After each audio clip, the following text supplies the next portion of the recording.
Paris grabbed the steering wheel with pale knuckles against the dark leather. Her eyes, which were typically sparkling with hope, were darkened by loss, red-rimmed from hours of crying in private times that Thomas had not witnessed. She didn't want him to watch her break, especially when he was barely holding himself together. The road extended ahead, carrying them back to the Forrester estate and a family that had yet to learn the truth. A truth that would devastate them all. Thomas shifted in his seat, his jaw tightened. He hadn't talked since they'd left the airport, and he didn't trust himself. Every time he opened his mouth, he felt the words claw at his throat, ready to burst out in a scream. Douglas was gone. His son. His intelligent, curious, and incredibly kind son, who had his entire life ahead of him. Gone in an instant, taken by a twist of fate on a rain-soaked road far from home. The image of the carnage raced across Thomas's mind. Twisted metal, smashed glass, and the deafening sound of sirens. He clamped his eyes shut, attempting to block it out, but it was ineffective. The memory burned into him like a wound that would never heal. Paris looked at him, her lips parted as if to speak, but she stopped herself. What was there to say? They'd been through this several times in the days following the disaster. The police reports, the hospital, the agonizing moment when the doctor looked at them with sympathy in her eyes and verified what they had already suspected. Douglas had not made it. The comments had sounded clinical and impersonal, but they hit like a sledgehammer. Paris had collapsed into Thomas's arms, her cries rocking them both, as he remained paralyzed, unable to comprehend the magnitude of the situation.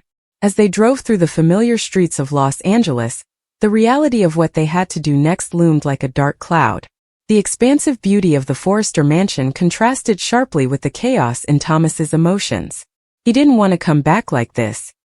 He anticipated returning with Douglas, perhaps after a trip full of fun and new experiences, rather than with this hollow aching where his son should have been. Paris pulled into the driveway, his tires crunching across the dirt, and turned off the engine. For a moment, neither of them moved. The silence became louder now, heavy with the awareness of what awaited them within. "We have to tell them," Paris eventually whispered, scarcely audible. She did not look at Thomas. Her focus was fixated on the steering wheel. "They need to know." Thomas nodded, despite his strong want to run. He wanted to drive away, to keep driving until he was able to escape the pain, but there was no way out. His family, Ridge, Brooke, Steffi, and Hope were inside, perhaps expecting a pleasant reunion. They had no notion that the world had changed, that a piece of it had been taken away forever. He opened the car door and walked outside, the warm California air doing nothing to relieve the chill in his bones. Paris followed, her steps tentative as if she too was braced for contact. They walked to the front door together, side by side but far apart, each lost in their own sadness. Thomas reached for the doorbell but stopped, his hand lingering in the air. He could not accomplish it. Not yet. Paris caressed his arm, her fingers soft but forceful. "We'll do it together," she murmured, her voice more stable now, but her eyes betrayed her anxiety. "We're in this together, Thomas." He looked at her for the first time since they had left the airport. Her face was a map of pain, but there was also power there, a quiet resilience that had always endeared him to her. He nodded again, but with more confidence, and pressed the doorbell. The chime rang throughout the home, a sound that seemed too regular for the moment. The door opened almost instantly, presenting Brooke. Her face lit up with a smile that faded as soon as she noticed them. "Thomas? Paris?" she asked, her voice tinted with confusion. "We didn't expect you so soon." "Where's?" She paused, her gaze scouring the space behind them for Douglas. The absence struck her like a physical blow, and her palm rushed to her mouth. "Where's Douglas?" Thomas felt his throat close up. He opened his mouth but no sound emerged. Paris took a step closer, keeping her grasp on his arm to ground him. "Brooke," she asked softly, "may we come in? We need to talk." Brooke's eyes widened, and a flicker of fear passed through them. She stepped back, holding the door open, and Thomas and Paris entered the familiar grandeur of the Forrester living room. Ridge was standing by the fireplace, arms crossed nonchalantly, until he noticed their faces. Steffi was on the couch, scrolling through her phone, but she quickly placed it down, her instincts kicking in. Hope arrived from the kitchen, holding a glass of water, her grin frozen when she sensed the tension in the room. "What's going on?" Ridge inquired, his voice rough yet filled with anxiety. He stepped nearer Thomas, his brows hardening as he noticed his son's pale, drawn expression. "Thomas, what happened?" Thomas felt the weight of their glances, the pressure of expectation. He wanted to be strong, to deliver the words clearly, but his voice failed him, cracking as he spoke. "There was an accident," he explained, his words scarcely audible. "Douglas, he didn't make it." The chamber became still as the air was drawn out. Hope's glass dropped out of her grasp, shattering on the wooden floor, the sound harsh and painful. Brooke gasped, bringing her hands to her face as Steffi stood, her eyes wide with surprise. Ridge took a stride forward and then froze, as if his legs couldn't go any more. "What?" Hope muttered, her voice shaking. "No, that is not. That cannot be true." Paris stepped in, her voice calm but firm, filling in the gaps left by Thomas's comments. "It was a car accident," she explained, her eyes brimming with unshed tears. "We went on a trip, just the three of us. The other driver lost control due to rainy conditions. It happened so quickly.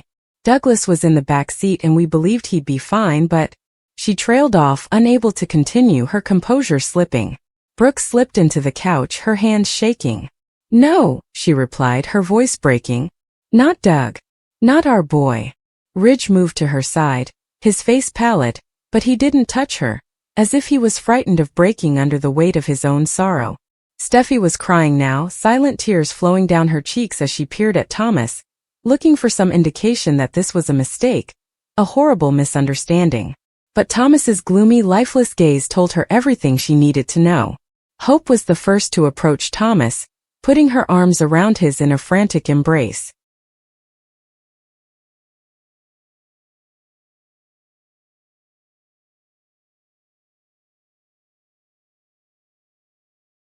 "I'm so sorry," she wailed into his chest.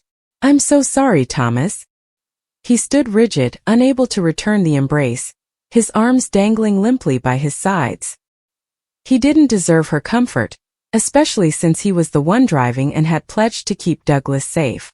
The guilt was a real creature inside him, chewing at his insides and whispering that it was all his fault, that he should have done something, anything, to avoid it.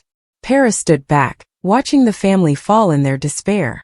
She felt like an alien, despite the fact that she had been there, held Douglas' hand at the hospital, and told to him that everything would be fine even as the monitors flatlined. She'd adored him in her own way, as the bright, curious youngster who lit up every room. But she wasn't his mother or family, not truly. Her responsibility now was to be strong for Thomas and help him bear this burden, even though her own heart was aching.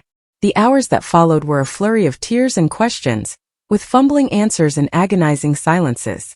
Ridge demanded specifics, his voice keen with the want to comprehend, to make sense of the inexplicable. Thomas described the collision in bits, each word like a knife in his chest. The rain, the screech of tires, the awful crunch of metal. Paris filled in the blanks when he couldn't, her voice firm despite her trembling hands. Brooke and Hope sobbed together, filling the room as Steffi paced, her sadness showing as restless energy. "He was just a kid," she murmured once, her voice raspy. "He had a lot ahead of him. This is not fair." "It's not," Paris replied quietly, her gaze fixed on the floor. "It's not fair at all." As night struck, the family gathered in the living room, surrounded by memories of Douglas. Photos on the mantel, his drawings still pinned to the fridge in the kitchen. Thomas was alone in a recliner, staring at a photo of his son shot just weeks earlier. Douglas was smiling in it, his eyes mischievous, and his hair ruffled from running through the park. Thomas ran his fingers across his son's cheek, as if he could somehow bring him back, remove the event that ruined everything. Paris sat alongside him, not touching but simply present. "He loved you so much," she murmured quietly. "You were his hero." Thomas shook his head, his eyes blazing. "I failed him," he admitted, his voice scarcely audible. "I was supposed to protect him and I failed." "You didn't fail him," Paris continued, her voice vehement now. "You adored him. You gave him a life filled with love, laughter, and happiness. That is what he will carry with him no matter where he is today. Thomas didn't answer, couldn't. He wanted to believe her, but the guilt was too strong, too overwhelming. He had no idea how he was meant to keep on or survive in a world without his son. The days that followed were a blur of funeral planning and condolences, well-meaning visits, and casseroles left on the doorway. The Forrester family rallied around Thomas, despite their own obvious pain. Ridge took charge of the arrangements, his tough manner concealing the pain he could not express. Brooke spent hours on the phone with family members, her voice breaking with each call. Steffi plunged herself into work, using Forrester Creations as a distraction, while Hope appeared to withdraw into herself, her customary warmth dulled by grief. Paris remained by Thomas's side, a quiet source of support. She handled the minor details, answering emails, preparing coffee, and assuring Thomas ate even when he didn't want to. She didn't pressure him to communicate or force him to digest his sadness before he was ready. She was simply there, a constant presence amid a world that seemed to be unraveling. Thomas found himself in Douglas' chamber one evening, a week after they returned. It was pristine just as his kid had left it, a half-finished Lego castle on the desk, a stack of comic books by the bed, and a soccer ball in the corner. Thomas sat on the edge of the bed, holding one of Douglas' shirts, the aroma of his son still lingering on the fabric. He didn't hear Paris enter and didn't notice her until she sat beside him, her hand gently resting on his shoulder. "I keep expecting him to walk through the door," Thomas remarked, his voice full of unshed tears. "I keep thinking I'll hear his laugh, or he'll come running in asking me to play with him." Paris nodded, her eyes watering. "I know," she replied. "I keep waiting for it too." They sat silently for a long time, the weight of their shared grief filling the void between them. Finally, Paris spoke, her voice gentle but determined. "We'll get through this, Thomas. It will be painful and time-consuming, but we will persevere. For Douglas. Because that's what he would choose." Thomas gazed at her, searching her eyes for something, hope perhaps, or a reason to believe her. He didn't find anything yet, but he did discover something else. A link, a shared agony that binds them together. He stretched for her hand and she accepted it, her hold warm and firm. "I don't know how to do this," he confessed, his voice breaking. "Neither do I," Paris responded, her voice shaking. "But we will figure it out. Together."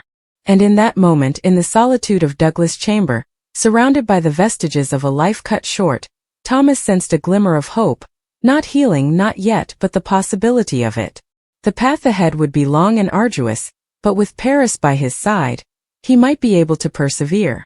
The days stretched into weeks, and the Forrester family began to adjust to their new reality.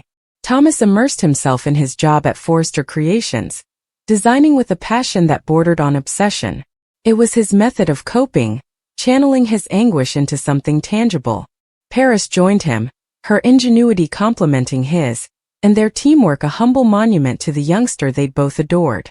Hope began to emerge from her shell, and her friendship with Thomas grew stronger as they exchanged memories of Douglas. Steffi too found ways to memorialize her nephew by establishing a scholarship in his name at Forrester Creations, guaranteeing that his passion for art and design would continue. Ridge and Brooke drew on each other, their love providing a stable anchor in the midst of their anguish. Life went on as usual, but everything was different now, with an unfillable void. Thomas took Douglas with him via every sketch, calm meditation, each breath. And Paris was there, a companion in his grief and slowly in his recovery. The Los Angeles skyline still shimmered and the city surged with activity, but Thomas and Paris' world had been permanently changed. They walked on not because they wanted to, but because they needed to. For Douglas. For each other. And for the tenuous hope that one day the ache would ease, even if it never completely vanished.